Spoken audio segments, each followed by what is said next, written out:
Y continuamos con la lección 1, Espíritu Misionero, del cuarto curso avanzado. Ahora, en este momento, todos los que están en esas condiciones se hallan incluidos en la misión de amor del Cristo, porque es tanta la necesidad de la humanidad que la ley no desaprovecharía a ningún ser que estuviera en condiciones de poder trabajar en la realización de la obra. Dada la enorme oposición de las fuerzas negativas, no se deja de utilizar ninguna fuerza positiva.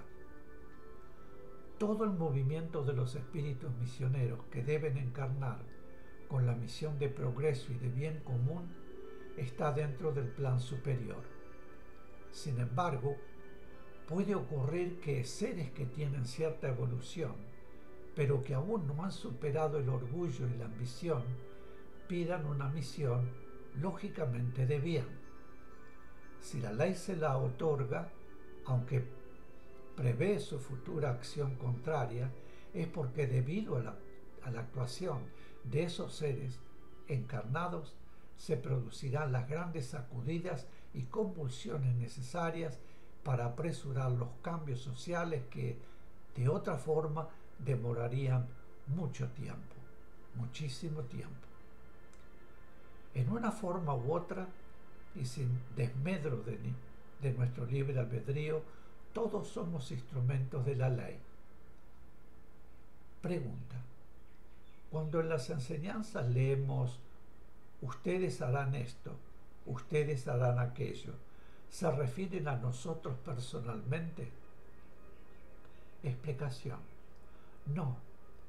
no se refieren personalmente a nosotros, sino a todos aquellos espíritus misioneros encarnados que, mediante su preparación para el servicio, hayan logrado el punto necesario para poder ser utilizados como instrumentos en la obra de amor del Cristo para nuestro mundo.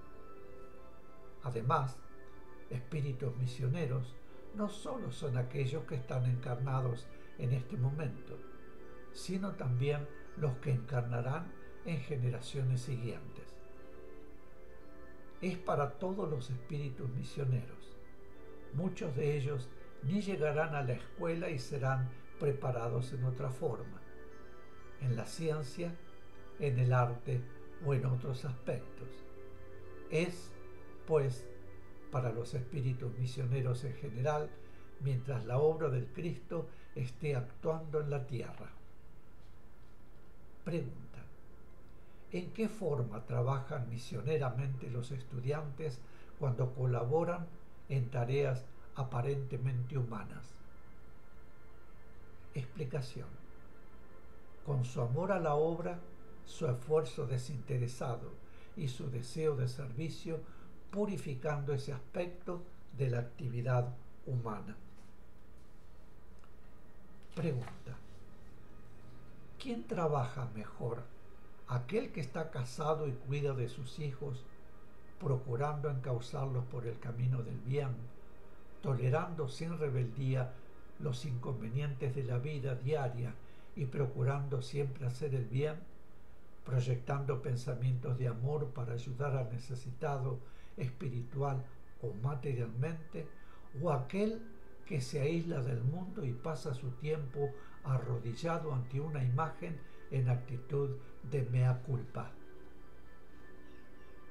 Explicación: trabaja mejor quien debe superar obstáculos en cada momento de su vida diaria y a pesar de ello da constantemente amor a los demás. El otro se libera de todas las dificultades humanas y se limita a pedir por sí mismo.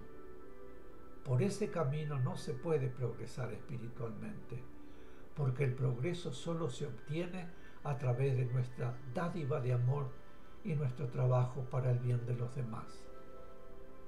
Apartarse del mundo para prepararse espiritualmente es soslayar los obstáculos, porque en esa forma nadie lo mortifica por sus ideas espirituales ni procura dificultarle el camino. Pero cuando se da amor a quien nos perjudica constantemente en toda forma y trata por todos los medios de impedirnos la realización, tengamos en cuenta que por su vibración puede ser utilizado por las fuerzas negativas para obstaculizar de muy diferentes formas la realización. Ese está trabajando con gran esfuerzo en bien de los demás y en consecuencia todo ese esfuerzo redunda en su propio beneficio espiritual. Quien solo ruega sin ningún esfuerzo hace muy poco trabajo, salvo que se trate de un espíritu muy evolucionado que haya encarnado con esa misión específica dentro del plan superior. Pero quien lo hace para liberarse del esfuerzo que implica el convivir armónicamente con los demás, solo procura su propia comodidad y su propia tranquilidad, de modo que el beneficio espiritual que podrá recibir será muy inferior al que recibe quien debe luchar constantemente para superar los obstáculos, y en esa lucha no cesa de dar y dar amor. Cuando un ser trabaja por el bien común, pese a todos los inconvenientes y dificultades que pueda tener en su propia vida, lógicamente ha de obtener una respuesta de la ley mucho más intensa, porque su aporte es mucho mayor que quien se aísla pensando solo en sí mismo, pues éste no actúa dentro del amor universal. Pregunta: ¿no es amor el renunciar a la vida en el mundo y hacer retiro completo para pedir por el bien de todos? Explicación: ese es un aspecto diferente. Una cosa es recluirse para orar por el bien de todos y otra cosa es hacerlo pensando solamente en obtener el propio progreso. Si la vida impone al ser las experiencias que debe lograr en un mundo donde existe vida de relación humana, no debemos renunciar a ella, porque esa vida humana de relación forma parte de nuestra necesidad espiritual de experiencias. Por lo tanto, aquel que lo hace creyendo ser así grato a Dios, se equivoca. Quien se aísla de todos para vivir dedicado a la oración, sintiéndose culpable del pecado original, sin duda porque ignora que nadie puede heredar espiritualmente el pecado que otro ha cometido, es un ser que piensa solo en sí mismo y en consecuencia no vibra en amor universal. Algo semejante es el caso de quienes suponen que no haciendo mal a nadie ya cumplieron con la ley divina. A pesar de vivir preocupados siempre solamente por sí mismos, y si deben elegir entre dar o tomar para sí, generalmente toman para sí sin pensar en los demás, porque con eso no hacen mal a nadie.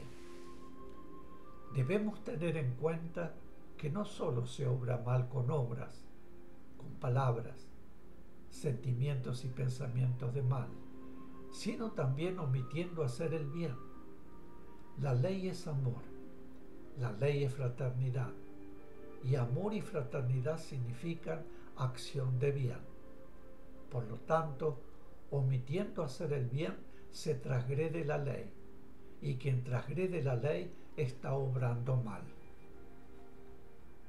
Para una mejor comprensión, daremos un ejemplo en lo humano.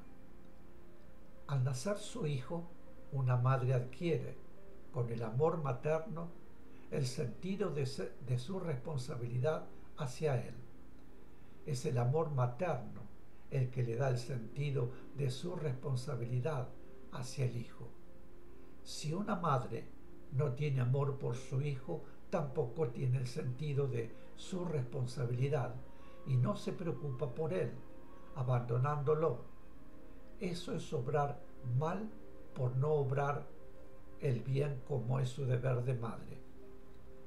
El amor materno es solo una faceta del amor universal, dentro del cual todos somos, y el amor universal nos reclama constante acción de bien, dentro de nuestras posibilidades. El amor universal en su aspecto de amor materno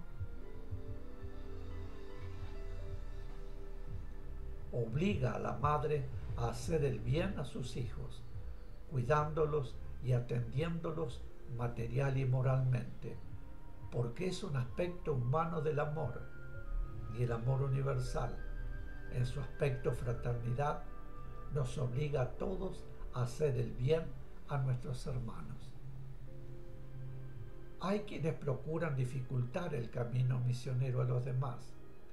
Eso puede producirse en el aspecto familiar o en cualquier otro aspecto, con personas a quienes no es posible ignorar por circunstancias inherentes a nuestra vida humana y que conscientemente o inconscientemente nos crean dificultades para la realización misionera que nos corresponde. Podría ser también el caso de una persona que no es misionera, pero desea seguir el camino del bien, y sus familiares o quienes la rodean tratan de desviarla del camino del bien y llevarla al camino de las claudicaciones, al camino de los aspectos humanos negativos. Si, a pesar de vivir en ambientes negativos, logra resistir y vencer esos estímulos negativos que son constantes por provenir del ambiente que le es familiar, que constituyen obstáculos difíciles de salvar, y elige y sigue el camino positivo, y si a pesar de tener que luchar contra todo eso, la persona responde con amor a todo, ayudando además a los causantes espiritual y humanamente, esa persona está cumpliendo con la ley del amor muchísimo mejor que aquel que vive aislado en oración.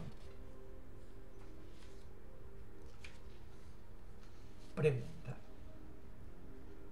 los seres que han encarnado con una misión específica que requiere aislamiento, ¿son esos místicos que llevan vida de anacoreta? Explicación: sí, son seres muy evolucionados que vienen a la Tierra a realizar exclusivamente esa tarea, seres de mente poderosísima, de sutilísima vibración de amor, que en momentos en que un mundo está pasando por un periodo grave suelen encarnar en ese mundo. Un ser o varios seres en distintos lugares del mundo, como la única finalidad de esa encarnación es canalizar vibraciones de lo superior y proyectarlas al plano mental, emocional y sensorial. Se les evita por completo todo contacto interferente. Por eso son anacoretas que viven en una montaña o en un bosque, aislados y sin tener que luchar contra el ambiente del mundo, porque no vienen a experimentar ni a absorber karma. Mis queridos, aquí haremos otra pausa y volvemos enseguida. Gracias.